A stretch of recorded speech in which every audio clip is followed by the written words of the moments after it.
The next part I'm going to talk about is the appendicular skeleton. The first thing that I want to point out in the appendicular skeleton is called the pectoral girdle. Within the pectoral girdle is two bones, the collarbone, also known as the clavicle, and the scapula, more commonly known as the shoulder blade. These two bones come together and they form a socket called the glenoid cavity. And this is where the humerus articulates with the pectoral girdle. It's right in that glenoid cavity. Something interesting about the humerus is that it actually has two necks. The first neck is around the head right here, and it's called the anatomical neck. The next neck is right here, and it's called the surgical neck. It's named that because when you break your arm, that's the most common place for it to occur. So down at the bottom of this humerus, you have a bone called the trochlea. Right next to the trochlea, you have the capitulum. The trochlea articulates with the bones of the forearm. So moving on to the forearm, we have two bones. On top here, we have the radius. And underneath is a little bit of a longer bone, and that's called the ulna. The ulna is important because it articulates up here with the humerus and forms the elbow.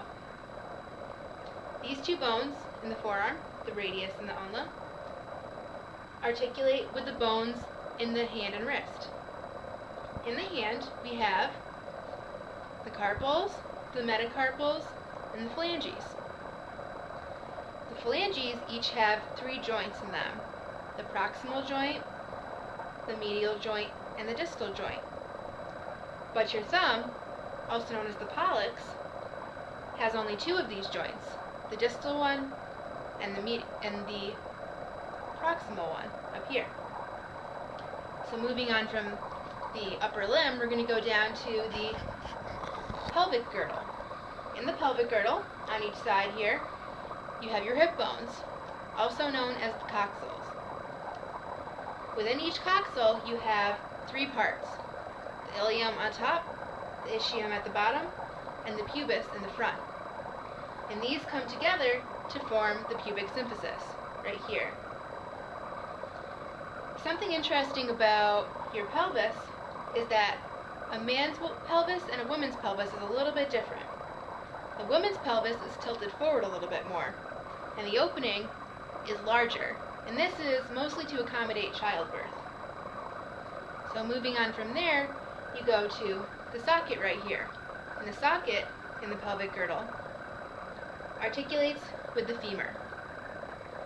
So this is the femoral head right here, and it fits nicely right into that socket.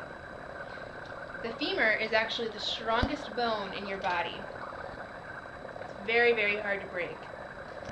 Down here, at the base of the femur, is the two epicondyles. And in between the epicondyles, you have the patellar surface. So that's where the patella rests nicely. An interesting fact about the patella is that it actually is the only bone in your lower limb that can move freely. It's not attached to any other bones, so it can move all by itself independently. These epicondyles, they articulate with the tibia. Right here, next to the tibia, we have the fibula. The tibia and the fibula are very interesting because we actually don't really need to have two bones down there. But having two is very good for us because it helps give us balance on uneven ground. These two bones come down to articulate with the talus, which is a bone in your foot. In your foot, you have the tarsals, the metatarsals, and the phalanges. And another interesting fact, just like in your hand, you have three joints: the proximal, the medial, and the distal. But in your big toe, also known as the hallux, you only have two of those: the proximal and the distal.